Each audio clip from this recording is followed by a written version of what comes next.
तो next important rock system है बिहार का Vindhyan rock system. Vindhyan rocks का formation 1.2 and 1.6 billion years ago के बीच में हुआ था, जो कि प्री कैम्ब्रियन पीरियड में ही लाई करता है। प्री इसका फॉर्मेशन प्रोटेरोजोइक टाइम्स में हुआ है, जैसा कि हमने देखा था इसके पहले धारवाड़ रॉक सिस्टम। तो धारवाड़ रॉक्स भी जो है प्री कैम्ब्रियन में ही बना है, बट वो बना है आर्कियन टाइम्स में। इसका फॉर्मेशन आर्कियन टाइम्स में हुआ था और प्री कैम्ब्रियन टाइम्स का ही एक पार्ट है प्रोटेरोजोइक टाइम्स। प्रोटेरोजोइक टाइम्स में बना है हमारा विंध्यन रॉक्स। तो विंध्यन रॉक्स जो है वो यंगर यंगर है आर्कियन रॉक्स से, और आर्कियन रॉक्स और धारवाड़ रॉक्स दोनों से यंगर है। तो ये पहला पॉइंट हमें क्लियर हो गया। देन सबसे बड़ा पॉइंट ये है इसमें कि इसका फॉर्मेशन कैसे हुआ। तो इसका फॉर्मेशन जानने के लिए हमें थोड़ा सा जियोलॉजिकल हिस्ट्री पता होना चाहिए इंडिया का। तो अब अगेन अगर मैं पूरे इंडिया की बात करूं, तो जैसे कि इंडिया हमारा इस तरीके का है, पेनिनसुलर प्लेटो। इस रीजन में हुआ था टेक्टोनिकल डिप्रेशन का फॉर्मेशन, जिसे हम लोग जियोसिंक्लाइन भी बोलते हैं। ये जियोसिंक्लाइन का फॉर्मेशन हुआ था प्रोटेरोजोइक टाइम्स में। प्रोटेरोजोइक टाइम्स में जियोसिंक्लाइन का फॉर्मेशन हुआ था। तो प्रोटेरोजोइक टाइम्स में जियोसिंक्लाइन का फॉर्मेशन होने के बाद यहाँ पे जो है काफी शैलो वाटर कलेक्ट हो गया था। शैलो वाटर कलेक्टेड था इस फॉर्म में। फिर उसके बाद शैलो वाटर में क्या हुआ कि यहाँ पे बहुत सारे सेडिमेंट्स के डिपोजिशन होना शुरू हो गए। अब ये सेडिमेंट्स आए कहाँ से? तो ये सेडिमेंट्स जो थे वो अगेन वेदरिंग हुआ आर्कियन रॉक्स का और धारवाड़ रॉक्स का। इन दोनों रॉक्स का वेदरिंग हुआ तो सेडिमेंट्स जो है इस शैलो वाटर में जमा हो गए, और ये शैलो वाटर जियोसिंक्लाइन के फॉर्म में था। अब क्या हुआ, कुछ समय बाद इस सेडिमेंट्स का अपलिफ्टमेंट हुआ। ये सेडिमेंट्स का अपलिफ्टमेंट हुआ इस सेडिमेंट्स का अब अपलिफ्टमेंट क्यों हुआ? क्योंकि यहाँ पे मेजर टेक्टोनिक फोर्स काम कर रहा था। तो due to tectonic force due to tectonic forces upliftment हुआ इसका। अपलिफ्टमेंट होने के बाद क्या हुआ कि यहाँ पे फॉर्मेशन हुआ विंध्यन माउंटेन्स का। विंध्यन माउंटेन्स का फॉर्मेशन हुआ, और ये विंध्यन माउंटेन्स राजस्थान से बिहार तक लाई करती है। बिहार में एग्जैक्ट ये सासाराम तक आती है, और राजस्थान में जिस लोकेशन से ये स्टार्ट होती है वो रफली जो है चित्तौड़गढ़ का लोकेशन है। चित्तौड़गढ़ का लोकेशन है जहाँ पे राजस्थान में स्टार्ट होती है।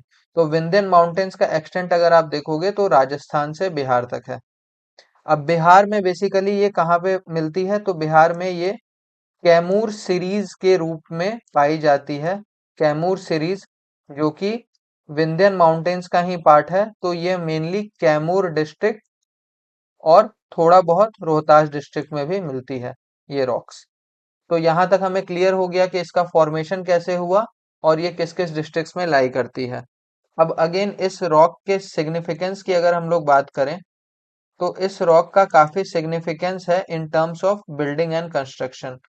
अब ऐसा क्यों है? ऐसा इसलिए है क्योंकि यहाँ पे जो रॉक्स थे वो सेडिमेंट से बने थे। तो ये रॉक्स जो है सेडिमेंटरी इन नेचर है, पहला पॉइंट, सेडिमेंटरी इन नेचर है।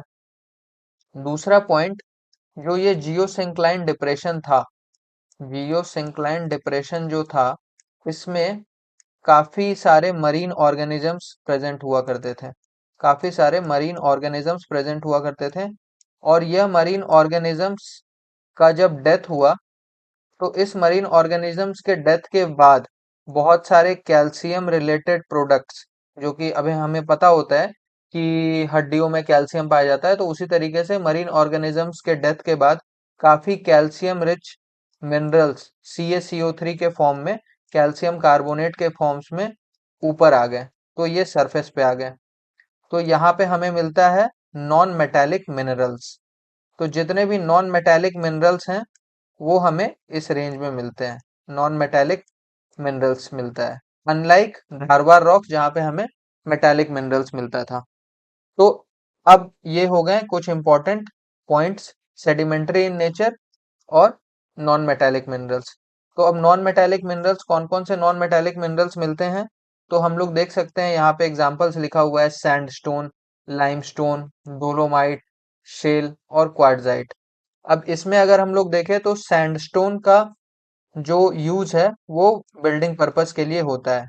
तो इसलिए हम लोग को यह बात पता है कि बिल्डिंग पर्पस और कंस्ट्रक्शन पर्पस के लिए हम लोग विंध्यन रॉक्स का यूज करते हैं, जिसमें एक मेजर रॉक है वो है सैंडस्टोन।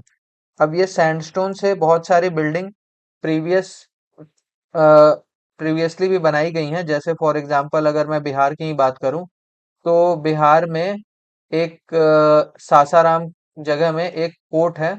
सासाराम में एक फोर्ट है जो कि लोकेटेड है सासाराम में ही, शेर शाह सूरी टॉम्ब।